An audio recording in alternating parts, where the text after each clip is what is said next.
गाड़ी से उतर गए आगे ना।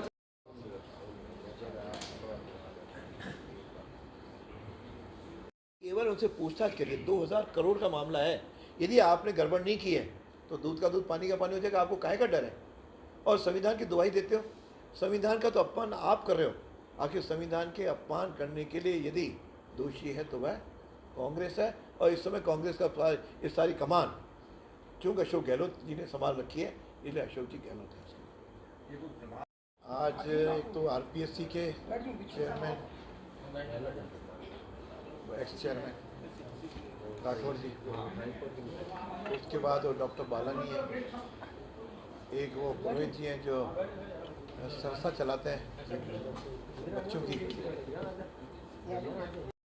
हर क्षेत्र के अंदर अपना प्रभुत्व के अनुसार यह देश अनुशासित होकर के जो एक विश्व के ओर, हम विश्व के नेता या विश्व गुरु की ओर चल पड़े हैं, उसमें हमारी सेना का भी महत्वपूर्ण रोल होगा। सेना जितनी मजबूत होगी, सेना जितनी आधुनिक होगी, सेना जितनी जवानों की होगी, उतना ही वह देश आगे बढ़ता है। आज चीन से कंपेयर करके देख लें, हमारा चीन के सामना हमारे सामने सीमा पर है, पाकिस्तान हमारी सेना पर है, और विश्व के अनेक देश आज भारत को आगे बढ़ता हुआ देखना नहीं चाहते।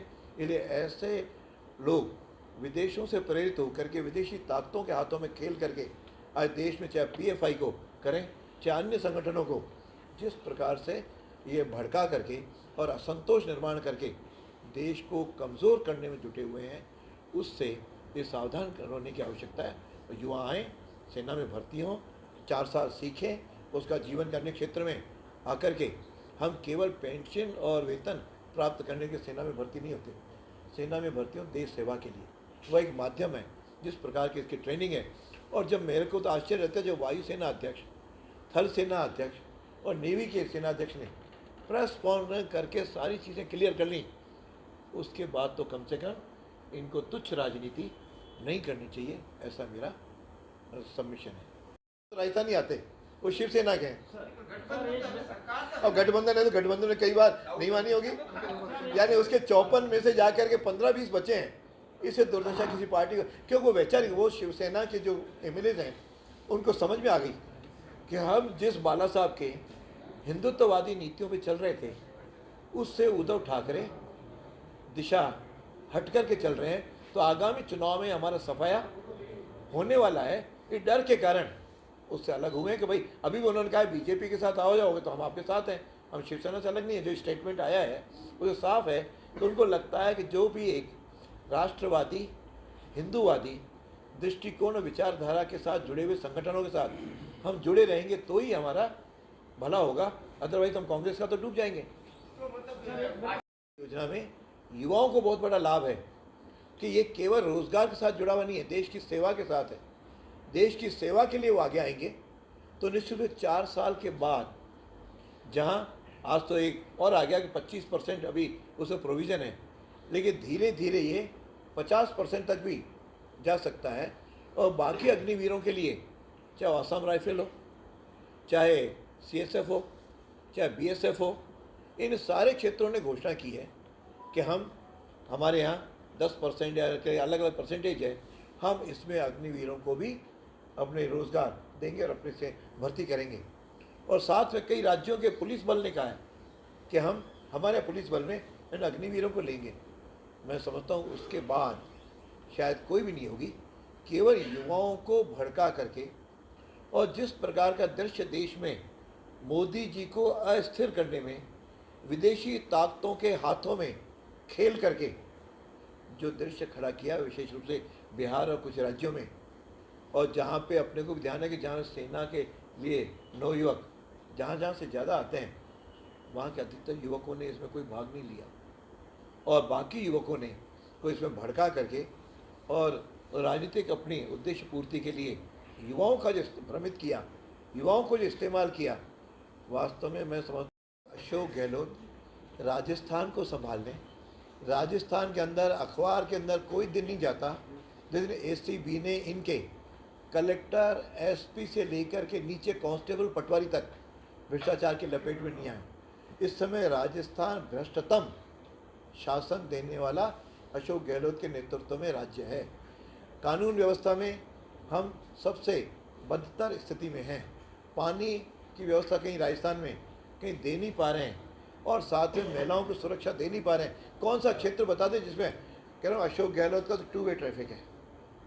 एक, मोदी जी पे सुबह उठ करके आरोप लगाना, बीजेपी पे आरोप लगाना, और हमेशा 2 ही वाक्य रटे हैं, लोकतंत्र की हत्या कर रहे हैं, लोकतांत्रिक संस्थाओं को खराब कर रहे हैं, और ये कह रहे हैं आप हाउस ट्रेडिंग कर रहे हो। अरे उन बताएं ना विधायकों को किसको बीजेपी ने जो है ना पैसे देने के ऑफर किए। अब तो आपके पास हैं, आप उनसे पूछ करके जरा इसको लाओ ना मीडिया के सामने कि साहब इन 5 विधायकों के सामने कह दें, इन 5 विधायकों को किसी बीजेपी के नेता ने कोई उसको पैसे के ऑफर किए। कुछ नहीं, केवल मन घड़ंत आरोप लगाना शायद इनका स्वभाव हो गया है। और अपने चूँकि कांग्रेस के अंदर सारे लोग आप पढ़ रहे हैं कि मंत्री ही अपने मंत्रियों पर भ्रष्टाचार के आरोप लगा रहे हैं, काम न करने के लगा रहे हैं। धारीवाल और बीडी कल्ला दोनों वरिष्ठ मंत्री, वो एक दूसरे के खिलाफ मंत्रिमंडल की बैठकों तक में लड़ पड़ते हैं। इस समय पूरा अराजकता है राजस्थान में, शासन नाम की कोई चीज़ है नहीं, और आपका सारा ध्यान राहुल गांधी और प्रियंका गांधी और सोनिया गांधी को खुश करने में लगा हुआ है। तो चाइना और पाक के दोस्ती करके और उनके हाथ में खेल रहे हैं। ये पहली बार है जिस अग्निपथ योजना में जिस प्रकार का इन्होंने अपना राजनीतिक सियासत करनी शुरू कर दी, मैं समझता हूँ बड़ी देश के लिए घातक है। जब तीनों सेना अध्यक्षों ने बैठ करके प्रेस कॉन्फ्रेंस की और सेना ने स्पष्ट कहा कि हमारा निर्णय है, और कहते हैं इस पर कोई विचार विमर्श नहीं हुआ, इस पर लगातार 2.5 वर्ष तक इस पर चिंतन हुआ है, मनन हुआ है। हमारा देश कई प्रकार के विदेशी ताकतों से संघर्षशील है। ऐसे समय हमारी सेना बड़ी आधुनिकीकरण हो, उसमें युवा हों और उसका सैन्य बल सशस्त्र हो।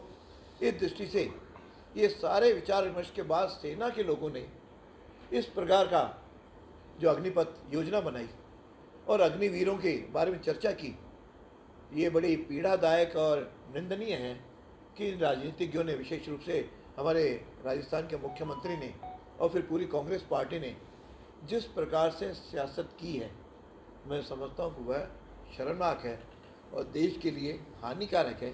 कम से कम बाकी राजनीति तो जाके करो, लेकिन वह सेना को तो बख्शो, और ये पूरी तरह सेना के साथ है। और ये जो अग्निवीर की योजना है, वैसे तो बहुत कुछ आपके सामने आ चुका है, लेकिन अग्निवीर योजना वास्तव में इस देश के लिए एक बहुत ही लाभकारी योजना है और ऐतिहासिक योजना है।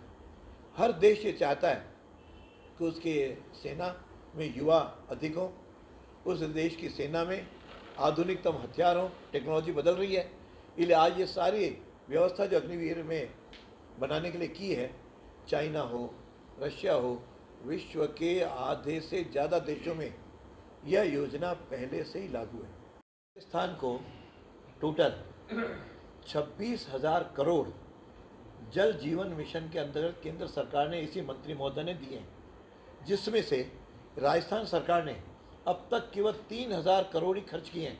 इनसे पूछो 23,000 रुपये तो खर्च करके बताओ, हम आगे पैसा तो तब देंगे जब पुराना यूटिलाइजेशन सर्टिफिकेट भेजोगे। आप खर्च ही नहीं करोगे, केवल कहता हूँ आरोप लगाना सरल और बात करना कुछ नहीं। ERCP के बारे में भी यहाँ के मंत्री महोदय ने कह चुके हैं। इनको कहा है कि जिस रूप में आपकी हमको योजना चाहिए उसको संशोधित करके भेजो ना, नियमानुसार तो भेजोगे, टेक्निकली योजना भेजोगे नहीं। केवल उनको पॉलिटिकल ही बदनाम करने के अलावा स्वयं का तो बताएं स्वयं ये कर रहे हैं। तो हमने कह रहा 23,000 रुपये करोड़ कहाँ पड़े, बैंक खातों में तो पड़े, उसको खर्च तो करो, लेकिन कहीं खर्च करने का नाम नहीं। केवल आप 25 सांसद हो, ये करना हो, ये करना। अरे आपके जो वहाँ पे राज्यसभा के अंदर, अब तो बाहर के स्टेट के क्यों लाए, राजस्थानियों का खुले रूप में अपमान किया। यानी इस बार तीनों के तीनों बाहर ही लाना, अब 6 में से 5 सांसद बाहर के होना, और फिर इनके सांसदों को किसने रोका कि आप मुद्दा मत उठाओ। आज मनमोहन सिंह ने एक भी प्रश्न, एक भी मुद्दा राजस्थान के बारे में राज्यसभा में उठाए हो तो बता दें, यानी वो नहीं उठाएंगे। केवल एक उस आभा मंडल के अंदर अपनी बात कहना और फिर प्रश्नों के उत्तर नहीं देना, आमना सामना करें ना। मैं तो पूछ रहा हूँ, मनमोहन सिंह ने एक भी प्रश्न पूछा हो पिछले पूरे कार्यकाल के अंदर, या इनके बाकी MP से पूछा हो, बता दें। कल राजस्थान के मुख्यमंत्री थोड़ी देर के लिए जोधपुर आए। पिछले दिनों से उन्होंने जोधपुर को एक पर्यटन स्थल मान लिया है। या तो वो बाड़ेबंदी में रहेंगे या अपने आका को खुश रखने के लिए दिल्ली में रहेंगे। जिस प्रकार से राहुल गांधी की जब से ईडी की पूछताछ हुई है तब से केवल वे मोदी जी पे आरोप लगा रहे हैं कि उनको संविधान और लोकतंत्र में की हत्या कर रहे हैं, जबकि ईडी की संस्था लोकतांत्रिक और संवैधानिक संस्था है। उससे हर व्यक्ति को पूछताछ का अधिकार है।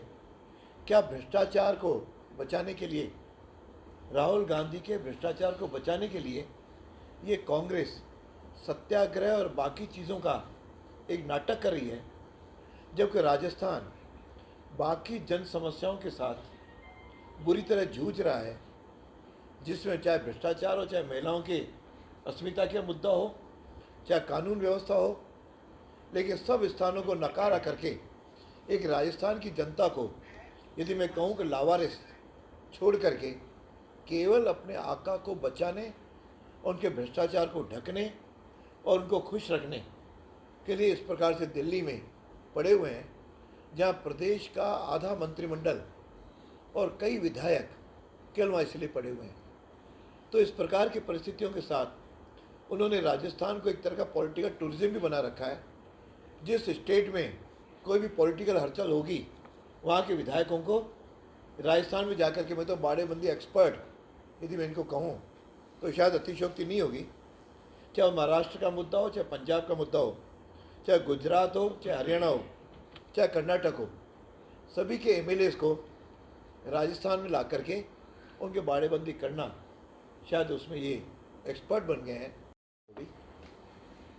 इस समय पूरे राजस्थान के अंदर 22 और 23 जून को एक सघन संपर्क अभियान भारतीय जनता पार्टी ने प्रारंभ किया है, जिसके तहत मोदी जी को, सरकार को, जो 8 साल पूरे हुए हैं और उनकी जितनी योजनाएं हैं उसको आम जन तक पहुंचाना, और साथ में समाज के अंदर जो कुछ प्रतिष्ठित लोग हैं उनसे मिलना, समाज के हर वर्ग के साथ संपर्क करना। इसके लिए हमने 2 दिन तय किए हैं। एक आज, जिसमें माननीय सुंदर सिंह जी भंडारी जो हमारे बड़े नेता रहे, उनकी आज पुण्यतिथि है, और कल श्यामा प्रसाद मुखर्जी का बलिदान दिवस है। ये दोनों दिन देश के, हमारे प्रदेश के पूरा जो नेतृत्व है, हर जिले में जाकर 44 जिलों में आज सघन संपर्क अभियान चल रहा है, जिसके निमित्त ही मेरा यहाँ आना हुआ है। कल हमारे यहाँ मंडल अध्यक्ष और मंडल के प्रभारियों की हमारी बैठक भी हुई, उसमें विस्तार से योजना की। इस योजना के तहत हम प्रत्येक बूथ और शक्ति केंद्र पे जाकर के, हमारा पत्रक है तो सबको पत्रक भी दे देंगे, वो पत्रक देंगे, पत्रक बन गाड़ी। उस पत्रक में हमने पत्रक भी छपवाया, छोटी पुस्तिका भी छपवाई है, वह हम इन लोगों को दे रहे हैं, जिसके अंदर मूल रूप से तो सारी बातें समय समय पर आपके सामने आई हैं, जिसमें जैसे जनधन के खाते खुलवा करके भ्रष्टाचार को कम करने की पूरी कोशिश की है कि कम से कम पिछले मोदी जी के राज में किसी केंद्रीय मंत्री पर कम से भ्रष्टाचार के आरोप नहीं लगे हैं। ये ओपन सत्य है, जो कि कांग्रेस के राज में रोज़ इस पर भ्रष्टाचार रोज़ आते थे। गरीबों के लिए आपने, महिलाओं के लिए वो उज्ज्वल योजना प्रारंभ की, जिसमें 11 करोड़ महिलाओं तक हम पहुँचे हैं। ये फ्री उनको गैस सिलेंडर दिया है। हमने करोड़ों लोगों के घरों पे शौचालय खुले में न जाना पड़े, महिलाओं के लिए बाकी खुले शौचालय हमने बनवाए हैं। इस प्रकार के मुद्रा बैंक है। इस प्रकार के रेहड़ी वालों के लगभग हमने 29 लाख लोगों को, रेहड़ी वालों को कर्जा बैंक के मिला है। यानी एक एक योजना उसमें है, जिसको हमने आम जन तक पहुँचाने के लिए एक अभियान हमारा आज प्रातःकाल से प्रारंभ है। मैंने भी आज कुछ लोगों से मिल कर के आया हूँ, और आज जहाँ भी मिला हूँ उन सब में एक अनुभूति है कि व्यक्ति चाहे बीजेपी का नहीं भी है, लेकिन उसके मन में मोदी जी के प्रति एक सद्भाव और उनकी नीतियों के प्रति उसकी आस्था, ये हमको ज़रूर दिखाई दी, चाहे वो डॉक्टर है, चाहे इंजीनियर है, चाहे समाज सेवी है, उस प्रकार का वो सोच रहे हैं कि मोदी या देश का। कल राजस्थान के मुख्यमंत्री थोड़ी देर के लिए जोधपुर आए। पिछले दिनों से उन्होंने जोधपुर को एक पर्यटन स्थल मान लिया है। या तो वो बाड़ेबंदी में रहेंगे या अपने आका को खुश रखने के लिए दिल्ली में रहेंगे। जिस प्रकार से राहुल गांधी की जब से ईडी की पूछताछ हुई है, तब से केवल वे मोदी जी पे आरोप लगा रहे हैं कि उनको संविधान और लोकतंत्र में की हत्या कर रहे हैं, जबकि ईडी की संस्था लोकतांत्रिक और संवैधानिक संस्था है। उससे हर व्यक्ति को पूछताछ का अधिकार है। क्या भ्रष्टाचार को बचाने के लिए, राहुल गांधी के भ्रष्टाचार को बचाने के लिए ये कांग्रेस सत्याग्रह और बाकी चीज़ों का एक नाटक कर रही है, जबकि राजस्थान बाकी जन समस्याओं के साथ बुरी तरह जूझ रहा है, जिसमें चाहे भ्रष्टाचार हो, चाहे महिलाओं की अस्मिता का मुद्दा हो, चाहे कानून व्यवस्था हो, लेकिन सब स्थानों को नकारा करके एक राजस्थान की जनता को, यदि मैं कहूँ कि लावारिस छोड़ करके केवल अपने आका को बचाने, उनके भ्रष्टाचार को ढकने और उनको खुश रखने के लिए इस प्रकार से दिल्ली में पड़े हुए हैं, जहाँ प्रदेश का आधा मंत्रिमंडल और कई विधायक केवल वहाँ इसलिए पड़े हुए हैं। तो इस प्रकार की परिस्थितियों के साथ उन्होंने राजस्थान को एक तरह का पॉलिटिकल टूरिज्म भी बना रखा है। जिस स्टेट में कोई भी पॉलिटिकल हलचल होगी, वहाँ के विधायकों को राजस्थान में जाकर के, मैं तो बाड़ेबंदी एक्सपर्ट यदि मैं इनको कहूँ तो शायद अतिशयोक्ति नहीं होगी, चाहे महाराष्ट्र का मुद्दा हो, चाहे पंजाब का मुद्दा हो, चाहे गुजरात हो, चाहे हरियाणा हो, चाहे कर्नाटक हो, सभी के एमएलएस को राजस्थान में ला करके उनके बाड़ेबंदी करना, शायद उसमें ये एक्सपर्ट बन गए हैं। इस समय पूरे राजस्थान के अंदर 22 और 23 जून को एक सघन संपर्क अभियान भारतीय जनता पार्टी ने प्रारंभ किया है, जिसके तहत मोदी जी को, सरकार को, जो 8 साल पूरे हुए हैं और उनकी जितनी योजनाएं हैं उसको आम जन तक पहुंचाना, और साथ में समाज के अंदर जो कुछ प्रतिष्ठित लोग हैं उनसे मिलना, समाज के हर वर्ग के साथ संपर्क करना। इसके लिए हमने 2 दिन तय किए हैं। एक आज, जिसमें माननीय सुंदर सिंह जी भंडारी जो हमारे बड़े नेता रहे, उनकी आज पुण्यतिथि है, और कल श्यामा प्रसाद मुखर्जी का बलिदान दिवस है। ये दोनों दिन देश के, हमारे प्रदेश के पूरा जो नेतृत्व है, हर जिले में जाकर 44 जिलों में आज सघन संपर्क अभियान चल रहा है, जिसके निमित्त ही मेरा यहाँ आना हुआ है। कल हमारे यहाँ मंडल अध्यक्ष और मंडल के प्रभारियों की हमारी बैठक भी हुई, उसमें विस्तार से योजना की। इस योजना के तहत हम प्रत्येक बूथ और शक्ति केंद्र पे जाकर के, हमारा पत्रक है तो सबको पत्रक भी दे देंगे,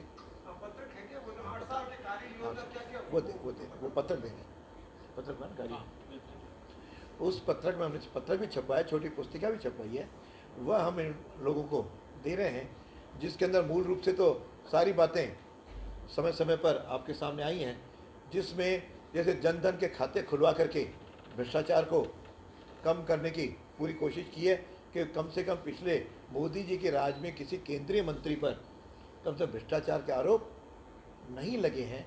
ये ओपन सत्य है, जो कि कांग्रेस के राज में रोज़ इस पर भ्रष्टाचार रोज़ आते थे। गरीबों के लिए आपने, महिलाओं के लिए वो उज्ज्वल योजना प्रारंभ की, जिसमें 11 करोड़ महिलाओं तक हम पहुँचे हैं। ये फ्री उनको गैस सिलेंडर दिया है। हमने करोड़ों लोगों के घरों पे शौचालय खुले में न जाना पड़े, महिलाओं के लिए बाकी खुले शौचालय हमने बनवाए हैं। इस प्रकार के मुद्रा बैंक हैं। इस प्रकार के रेहड़ी वालों के लगभग हमने 29 लाख लोगों को, रेहड़ी वालों को कर्जा बैंक के मिला है।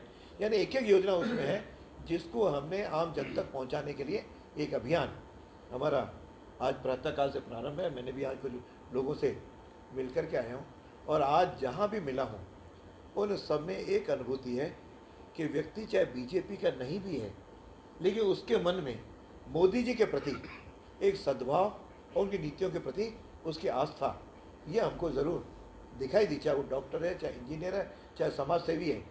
उस प्रकार का वो सोच रहे हैं कि मोदी या देश का सरकार का कोई ध्यान नहीं देना जो है इनकी फितरत में आ गया है, और केवल रात दिन भाजपा और मोदी पर एक अनर्गल आरोप लगाते हैं और एक हॉर्स ट्रेडिंग की बात करते हैं। हॉर्स ट्रेडिंग के जनक मुख्यमंत्री अशोक गहलोत स्वयं हैं, जिन्होंने सत्ता में बहुमत न होने के बावजूद किस प्रकार से बीएसपी के लोगों को अपने साथ मिलाया, किस प्रकार से निर्दलियों को इन्होंने प्रलोभन देकर के अपने साथ किया, और हाल ही में जब राज्यसभा के चुनाव हुए किसको क्या क्या आश्वासन दिए, क्या क्या प्रलोभन दिए। यदि इसको जनता के बीच में लाएंगे तो इनकी पोल खुल जाएगी। केवल इतने तक सीमित नहीं रहे, यहाँ तक उन्होंने पुलिस बल का उपयोग किया कि निर्दलीय एमएलए के घर के बाहर पुलिस खड़ी कर दी। यानी इस प्रकार का भय और आतंक के वातावरण और प्रलोभन से आपने राज्यसभा की सीट को देख ली, लेकिन उसके बाद राजस्थान का जिस प्रकार का दृश्य हुआ है, मैं समझता हूँ वे एक बहुत ही विचित्र बना है। और ये एक ऐसी पार्टी है जिसने रक्षा और सेना के मुद्दों पर सियासत खड़ी कर दी है। आज तक देश की रक्षा सूत्रों में कभी भी रक्षा के सूत्र में सारे पार्टी एक रहे। अपने को ध्यान हो, जब बांग्लादेश इंदिरा गांधी ने आज़ाद कराया था, उस समय अटल जी ने उनको दुर्गा तक कहा था कि हम कभी भी देश के लिए सब एक हैं। देशद्रोहिता करना यह किसी भी देश के साथ, किसी भी राष्ट्रभक्त के लिए संभव नहीं है। और कांग्रेस आज विरोध के लिए विरोध का जो उसने एक हथकंडा अपना रखा है, जो नीति अपना रखी है, वही कारण है कि कांग्रेस का सफाया होता जा रहा है। और कल जिस प्रकार से मुख्यमंत्री ने दिल्ली में अमर्यादित, निंदनीय जो टिप्पणी प्रधानमंत्री पे की है कि किसी के इनके बाप दादा भी आकर के भारत को कांग्रेस मुक्त नहीं बना सकते, यानी बाप दादा की बात करना, प्रधानमंत्री के लिए बात करना, इससे ज़्यादा शर्मनाक बात हो नहीं सकती। ऐसी बात कह के उन्होंने, मुझे लगता है कि इन्होंने वर्तमान कांग्रेस की स्थिति में अपना मानसिक संतुलन भी खो दिया है। रात को शायद सपने मोदी जी के और बीजेपी के देखते हैं और सवेरे उठ करके उस पर बोलना शुरू कर देते हैं। कांग्रेस की स्थिति देश भर में दयनीय है। दो ही राज्यों में केवल वो बचे हैं जो 2023 में भी इनका सुपड़ा साफ होना सुनिश्चित है। मैं तो उनको चुनौती देता हूँ, यदि उनमें हिम्मत है तो तुरंत राजस्थान में मध्यावधि चुनाव करा के देख लें, दूध का दूध पानी का पानी हो जाएगा कि जनता आपके साथ है या आपके खिलाफ है।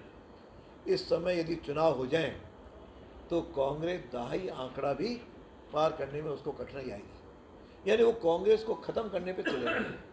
लेकिन कम से देश को तो ख़त्म मत करो, अपनी पार्टी में जो आपको जचे करो, लेकिन देश के साथ विश्वासघात, जिस प्रकार से इस अग्निपथ योजना के बारे में टिप्पणियां करके उसके बारे में अपने युवाओं को आगे बढ़ाना, और कुछ राज्यों ने में इसका प्रस्ताव विधानसभाओं के द्वारा पारित कराना, मैं समझता हूँ विपक्ष की इस तरह हालत नहीं है।